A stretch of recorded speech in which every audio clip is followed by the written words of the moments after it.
My name is Aakash. Thank you, Marcus, for the very misleading introduction. I'm from WWF. I would hope that sort of most of you know what WWF is all about. We do a lot of work with wildlife conservation, communities, and the lot. We are not experts in social media. We ventured into social media from 2010, early 2010 that is, using a campaign as a basis, and then moved on to developing a WWF Nepal web page, Facebook page. Then using again Facebook as a means to sort of profile and promote our campaigns. I see a very young audience out here, youthful, majority of you. I would say all of you, in fact.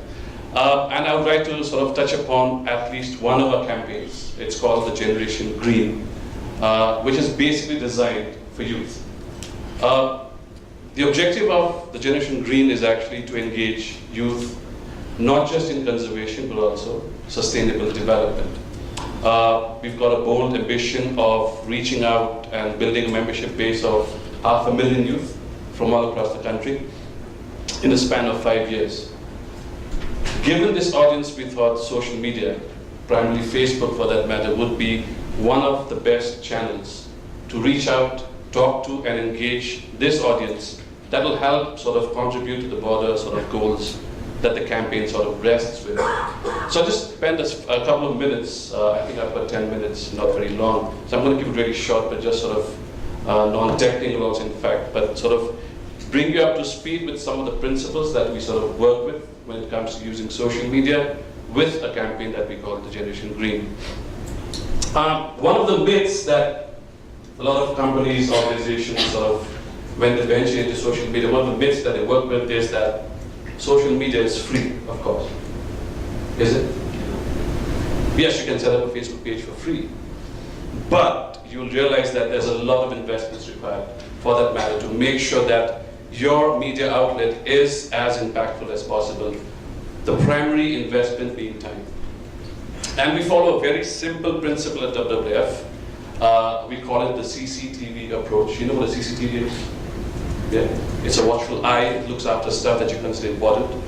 But that's an acronym we actually use to sort of base our social media strategy. Starting backwards, we start with V. We start with value of social media. People who want to get into social media think just because everyone's doing it, why not us, is the standard version. Our sort of perspective on that is only if you think it adds value to your work, in your communications, and it contributes to the broader vision, then only venture into social media. For example, Generation Green, the value that we thought it would give us is broader youth engagement, given the fact that it has a very good match in the target audience and the results we're expecting out of it. So we worked with that vision of how we can use social media to first educate the youth audience, our members for that matter, and then on that continuum, build that more towards engagement. The vision that we have then with social media, the platform, the Facebook page that we have in Generation Green is that we should not eventually be feeding content into it. We should let the youth start becoming developers of the Facebook page. So they will be the people who actually make or break that particular media outlet. So for that, we started off in the initial phases through more of educative sort of content, talking more about green lifestyles, cleaner tips of how you can use some very basic household stuff. And through that process, making sure that they understand the very simple and very sort of common sense approaches to greener lifestyles. Then we started more engaging them in terms of the engagement platform, starting with engagement with the brand.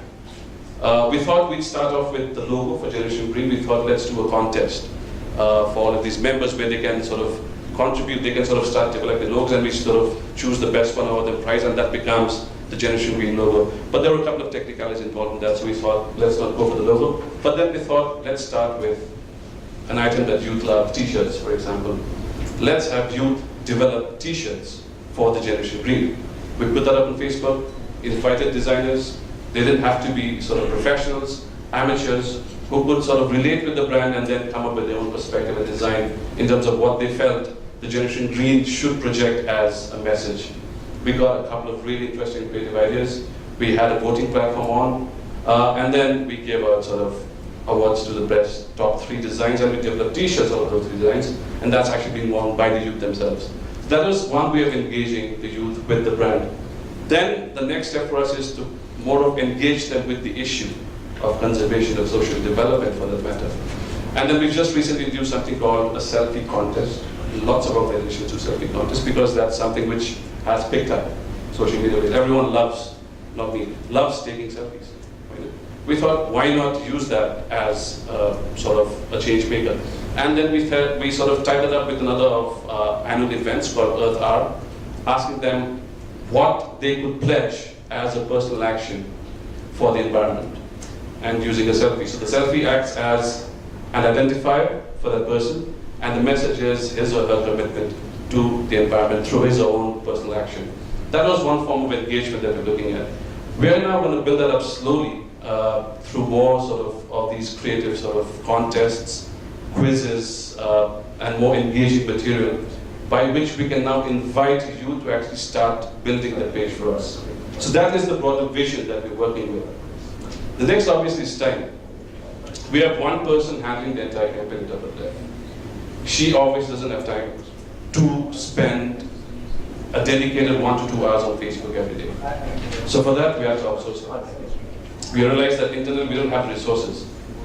That is a key ingredient, a key principle for a social media strategy to work. Lots of people venture into Facebook, for example, but then they can't spend time on it. And then they sort of miss out on a continuity platform. And then you lose out on an audience interest after that. So for that, we thought, since we don't have the liberty of time on our part, let's outsource it. We've got lots of people who handle Facebook sort of or social media content for you guys. That is a resource that you could use. If you have a person in-house who can spend a couple of hours every day, go for it, but make sure that time investment is going to be one of your prime commitments in any social media strategy. Then obviously is the bigger part of content. For social media, content is king. And for WWF, one of our biggest advantages is we rely on a lot of visual content, be it photographs, be it videos for that matter. I would say probably all of you use Facebook in this room. You know the power of a photograph compared to a statement that you make. That is one of the key ingredients again that we're using with the Generation Green. Sometimes what happens is on account of time you can't sort of post things probably on a daily basis. You might not have the time for it, for example. What we do is we do a week-wise post plan. So a week in advance, we plan out what we want to post for the rest of the week, and we schedule it on the page so that we don't have to spend time throughout the next week trying to see what we're going to post. Of course, we can log in, get in there, sort of be a bit more dynamic, and then sort of post in more updates and something that's more current. But then once you've got your content plan ready, it eases out the fact that you don't have to constantly be on that page, and you can sort of focus on something else. So content-wise, obviously, it's all about how you can creatively project what you're doing. We saw a couple of stuff Aakash talked about, for example, stories of change. Obviously, you don't want to have an entire story of change with 500 to 1,000 words on your Facebook sort of page. You can have a photograph with the 2 or 3 lines, which helps promote that message. That's what we do. And for us, the advantage is we can draw in a lot of content from our international network. They are the experts. They've got their million sort of followers on Facebook. And we've got ready-made content which we can sort of borrow and use and adapt and customize in the Nepalese context. That is an investment that probably a lot of NGOs will need to make, given the fact that you might not have the access to networks and resources like that. But that is still a very meaningful exercise in terms of drawing up a social media strategy for you guys. And of course, the last principle we follow is continuity and consistency, which I sort of talked about earlier. The fact that we have to be consistent with our messaging. For the Generation Green, we want to ensure that people are aware of issues around them, and that people can act according to those issues. So we are going to now in a fresh plan, tie up with another partner who's going to come up with something very quirky, go out to the field, for example, interview people. We just have the plastic ban right now. If a person is carrying a plastic bag, talk to that person. They talked about something called a green slap, for example. So if this person on the streets from that partner organization, he comes and sees someone doing a non-green act, he or she will give that person a green slap, not a slap as such, but a green sticker, which shows that you should be aware of what you're doing in terms of a non-green thing. That is something which I thought was a very good idea, and that builds up again to the interest of the masses. That is in a way of building up the sort of interest and engagement on your social media page. That is much of the stuff that we've been doing so far in terms of social media. I would say 10 minutes would be much of it. I hope these 4 principles, you probably would be aware of it, but I hope you could apply that when you use your own social media channels, when you talk about building great operational strategies for your organization. I can take up questions after this if you want in more detail. Thank you.